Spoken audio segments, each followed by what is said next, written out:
Assalamualaikum warahmatullahi wabarakatuh. Jumpa kembali dengan Sukini Kukar.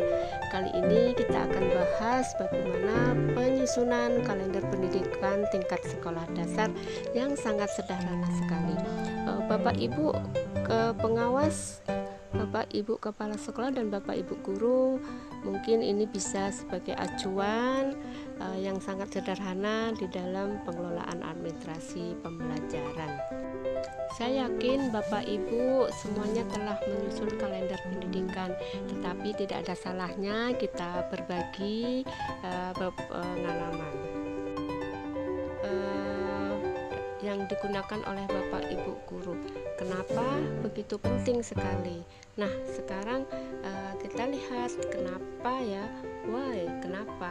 Karena kalender pendidikan merupakan pedoman untuk menentukan hari efektif dan hari belajar efektif bagi guru dan kepala sekolah untuk dasar menyusun program kerja. Jadi, kalender pendidikan memang sangat dibutuhkan oleh Bapak Ibu guru, kepala sekolah maupun pengawas sebagai pedoman di dalam penyusunan program-program kerja di sekolah. Meskipun masih masa COVID-19, pembelajaran tetap dilaksanakan meskipun lewat daring maupun luring, sehingga kalender pendidikan ini tetap kita analisis dan kita sesuaikan dengan satuan pendidikan masing-masing di mana sekolah kita laksanakan pembelajaran tersebut.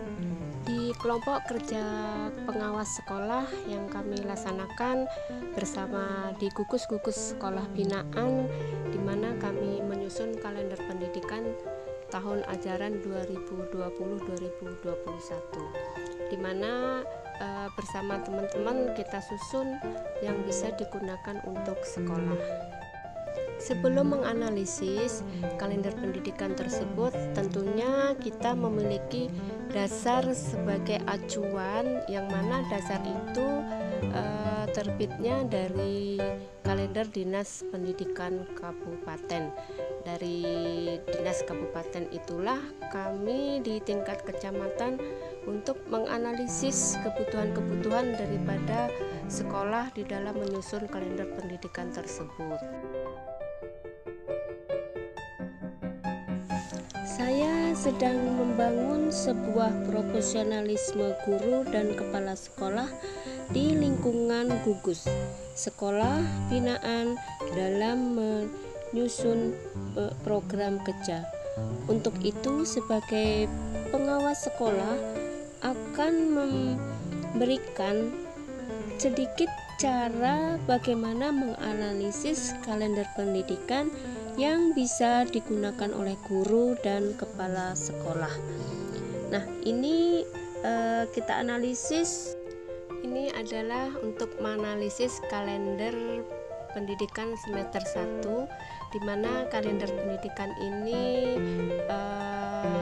untuk sekolah dasar, yaitu kita analisis dulu di bulan Juli. Nah, Bapak Ibu guru semuanya dan teman-teman semuanya, bahwa untuk menganalisis kalender pendidikan tersebut, kita tahu bahwa kita tahun ajaran itu dimulai di bulan Juli, sehingga kita buat tabel bagaimana dalam satu minggu, yaitu di hari Senin, Minggu, Senin, Selasa, Rabu, Kamis, dan Jumat dan Sabtu. Nah, di sini berdasarkan kalender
bulan Juli itu ada 19, sedangkan hari belajar efektif itu ada 16.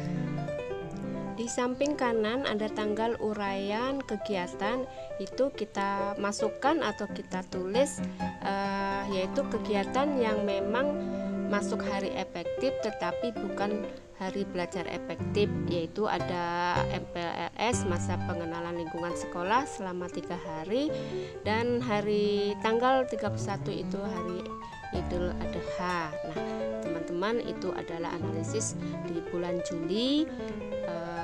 Hari efektifnya ada 19 dan hari belajar efektifnya ada 16. Sekarang kita lanjut lagi untuk analisis hari belajar efektif dan hari efektif di bulan Agustus. Nah, teman-teman semua, Bapak Ibu guru, Bapak Ibu kepala sekolah, dan Bapak Ibu pengawas, di sini di hari Seninnya hari efektifnya ada 4, hari belajar efektifnya ada 3. Di hari Selasa hari belajar efektifnya ada 4, hari efektifnya ada 4. Di Rabu hari efektifnya ada 4, hari belajar efektifnya ada 4. Di Kamis hari efektifnya ada 3, hari belajar efektifnya ada 3. Di Jumat hari efektifnya ada 4, hari belajar efektifnya ada 4. Di hari Sabtu hari belajar efektif ada 5, hari efektifnya juga 5, sehingga jumlah hari efektifnya ada 24, sedangkan hari belajar efektifnya ada 23. Karena perlu diketahui Bapak Ibu guru semuanya, teman-teman semuanya, bahwa jika di kalender pendidikan itu terdapat tanggal merah atau libur nasional, berarti tidak termasuk di dalam hitungan hari efektif maupun hari belajar efektif.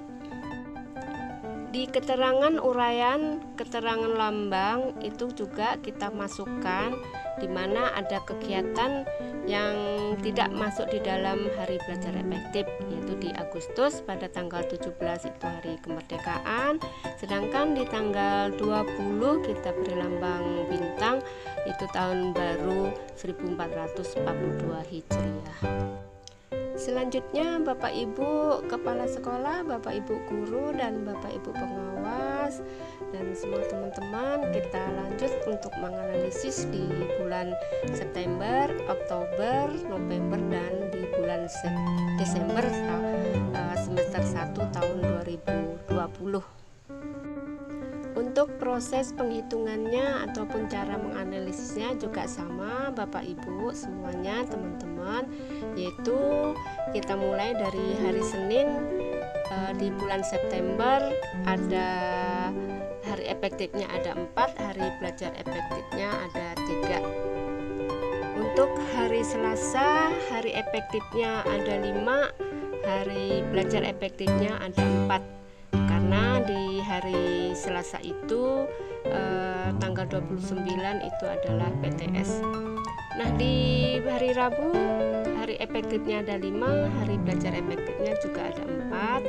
Hari Kamis hari efektifnya 4, hari belajar efektifnya juga 4.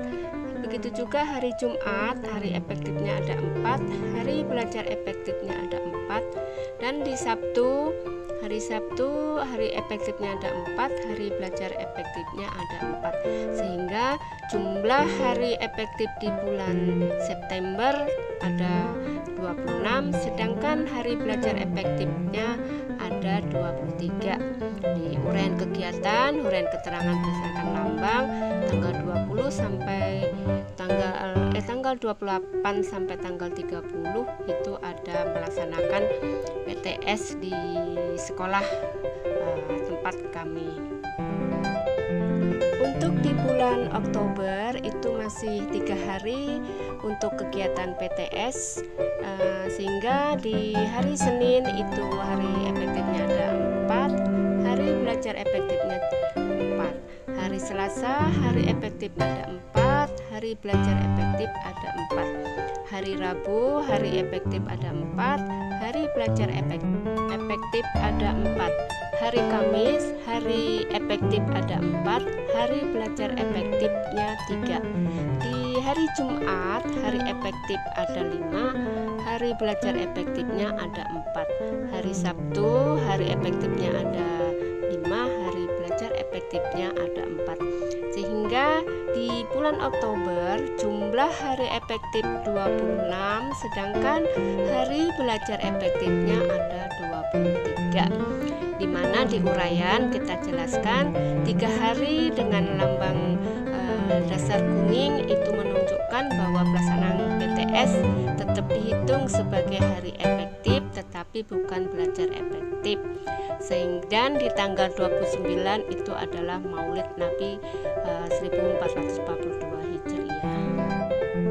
Nah, untuk di bulan November tahun 2020 teman-teman bisa perhatikan di kalender tersebut bahwa tidak ada antara hari belajar efektif maupun hari efektif, tidak ada pengurangan, tidak ada kegiatan.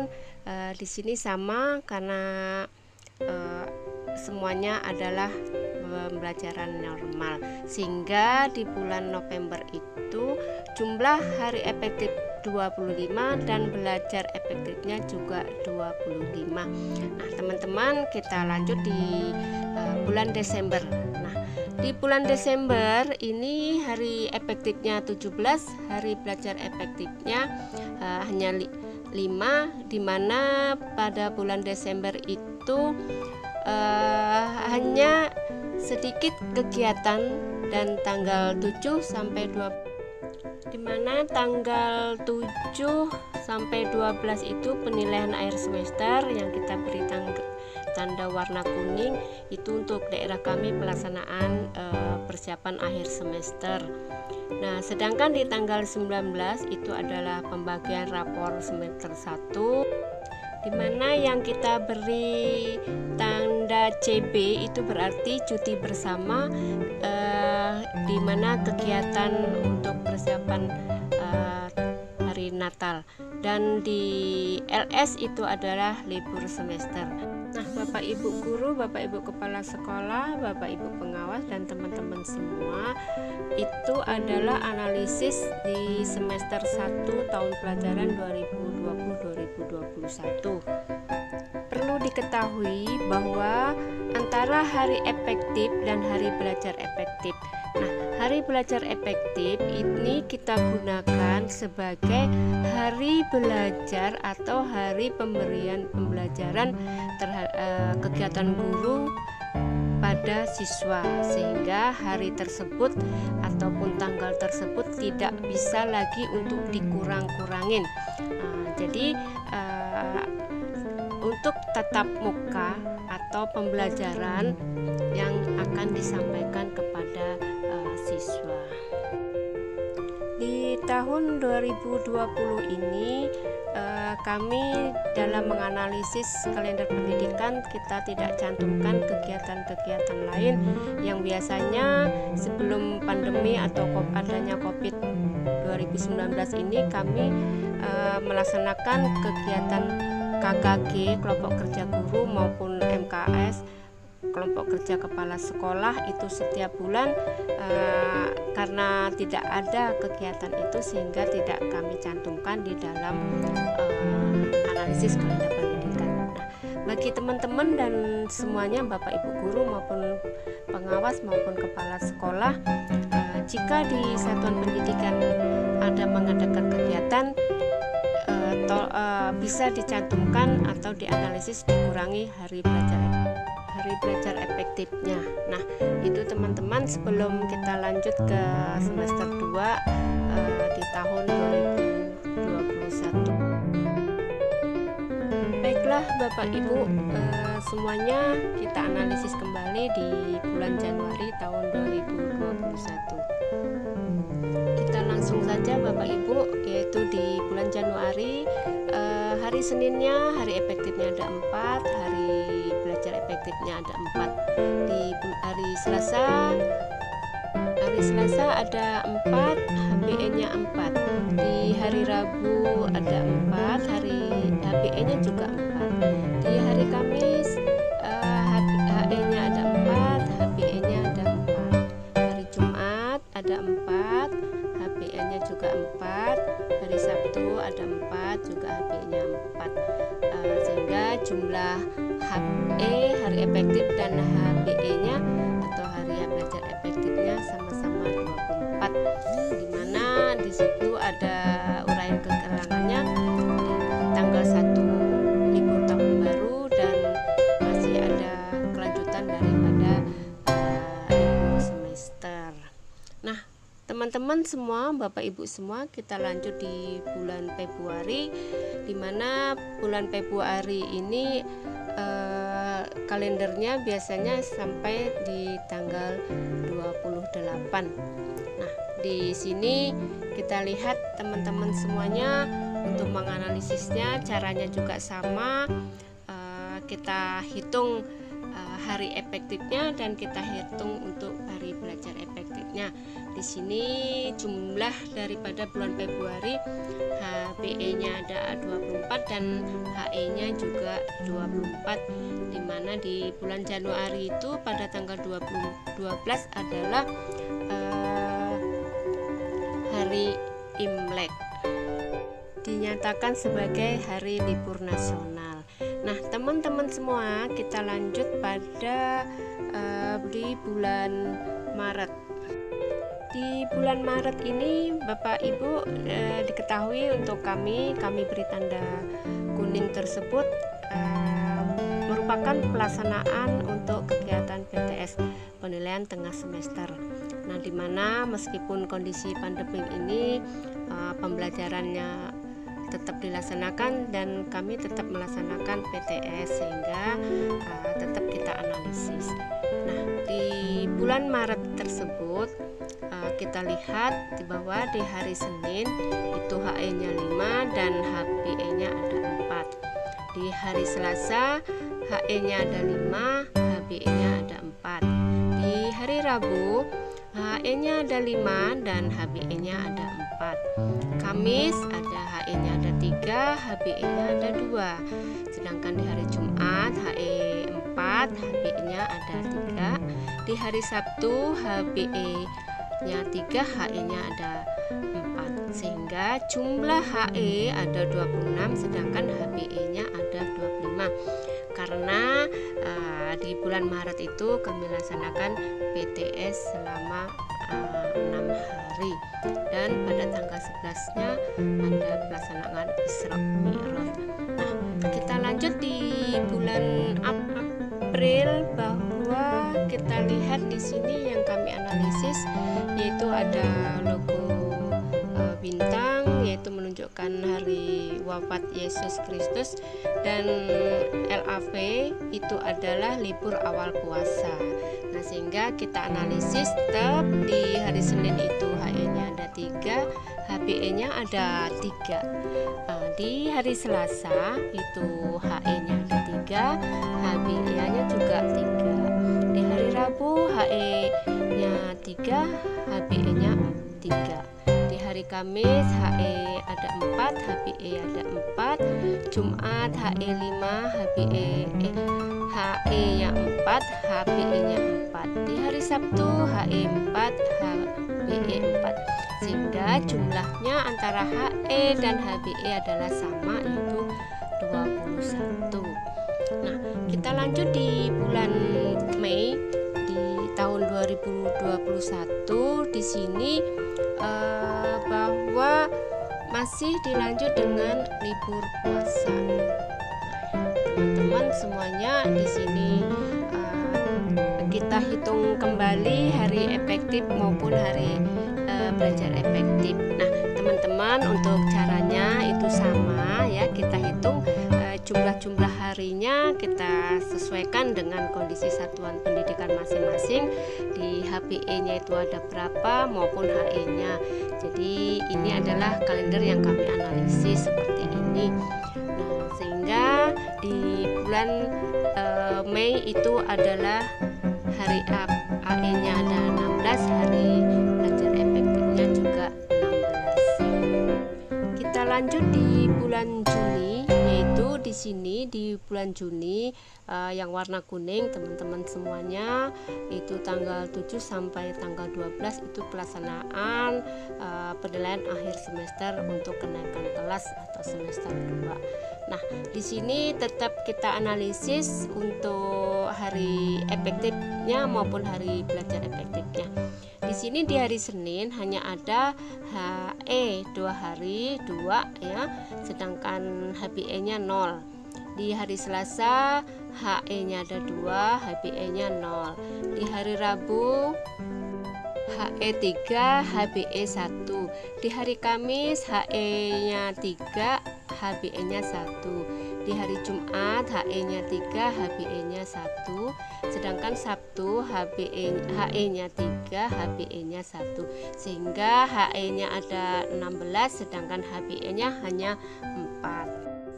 Teman-teman semua, di bulan Juni tersebut tanggal 19-nya adalah pembagian rapot untuk kenaikan kelas.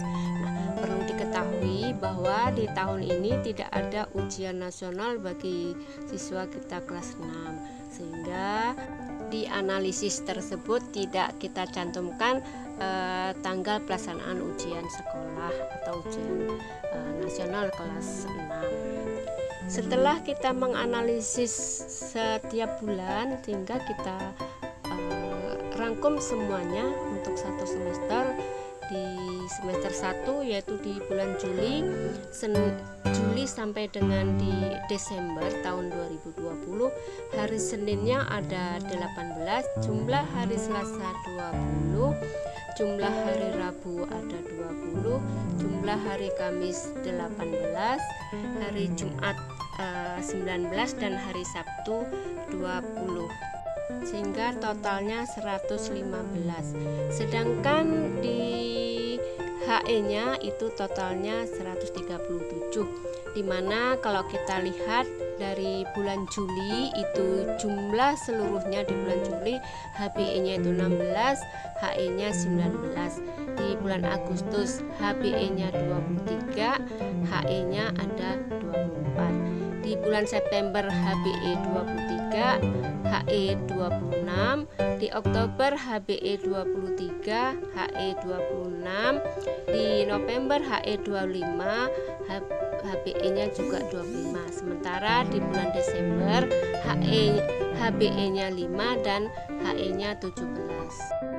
Jika di total baik secara horizontal maupun vertikal itu bahwa HBE dalam satu semester 1 di tahun 2020 adalah 115, sedangkan di HE-nya ada 137. Kita lanjut untuk hasil analisis di bulan Januari sampai dengan Juli 2021 bahwa Seninnya ada 18, Selasanya 17, Rabu 17, Kamis 18, Jumat 18, Sabtu 21, sehingga jumlah HBE dalam satu semester ada 109, sedangkan hari efektif atau HE adalah 127. Nah, itu teman-teman semua analisis dari hasil semester 1 dan semester 2 tahun pelajaran 2020-2021.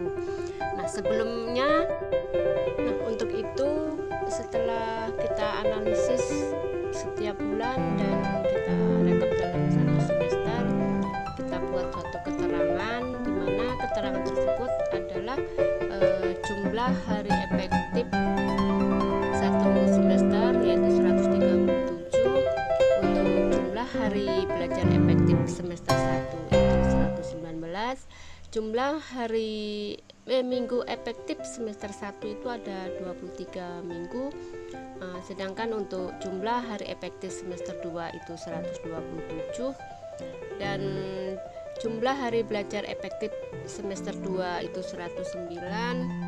Jumlah minggu efektif semester 2 itu ada 19. Nah, sedangkan jumlah hari efektif tahun 2020-2021 itu semuanya adalah 264 hari, sementara jumlah hari belajar efektif tahun 2020-2021 itu 224. Jumlah minggu efektifnya yaitu 42 minggu. Nah, teman-teman dan Bapak Ibu guru, Bapak Ibu kepala sekolah, untuk kegiatan lain-lainnya sesuai dengan kurikulum satuan pendidikan bisa dicantumkan di keterangan. Misalnya untuk kegiatan Senin itu apa, kalau kami itu melaksanakan Senin itu Wiyata Mandala, upacara bendera. Setiap hari Sabtu itu bersatu atau bersih hari Sabtu, Jumat dan sebagainya. Silahkan disesuaikan dengan kondisi satuan pendidikan masing-masing. Nah, Bapak Ibu, demikian tadi analisis hari belajar efektif maupun hari efektif yang kami susun.